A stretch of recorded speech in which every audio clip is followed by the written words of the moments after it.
Kathi wird jetzt die neue Chefin von der Kirchenjugend. Zara nimmt für Gott von alle Lansinger und verschwindet mit seiner preußischen Alten nach Mainz auf. Die Leni hat einen Hummerl gezeigt, wie man einen Blärmebuschen auf ein Nadelholz aufstecken kann. Aber danach meint sie hätte es an Rolli seiner preußischen Spuse gezeigt und schenkt derer eins. Die weiß aber nichts damit anzufangen und tut sie damit einen Schädel massieren und blamiert sie recht damit.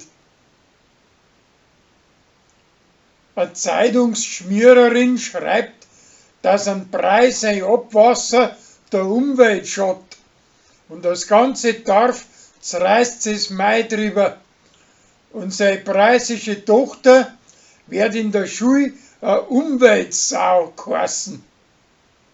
Sie können da aber nichts dagegen tun, weil es für eine Kläranlage nicht genug Irritare haben.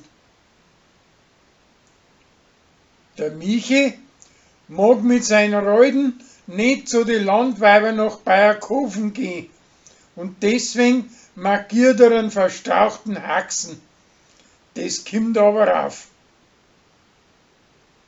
Der Rolli kriegt von seinem Burm einen Lügendetektor geschenkt und der zeigt an, dass er lügt, weil er sagt, dass er seine preußische Gespuse liebt. Schließlich kommen sie aber nachher dahinter, dass die Maschine schön nach dem Zufall arbeitet.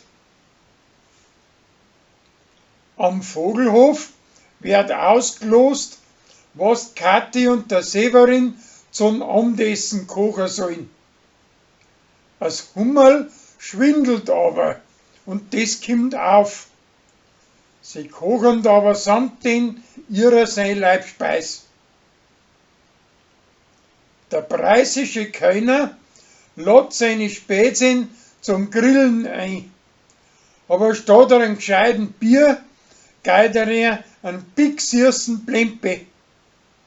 Danach wett er mit der Kathi, dass er selber besseres brauen kann.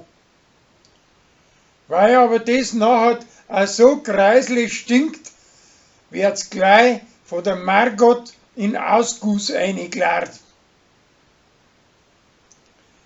Weil der Lansinger Weiher austrickert, möchte die Feuerwehr mit langen Schleich ein Wasser vom Preis einer Quellen einleiten. Für das müssen sie aber die Schleich über den Wangener Bürgermeister seinen Grund drüberlegen. Und der sagt, na,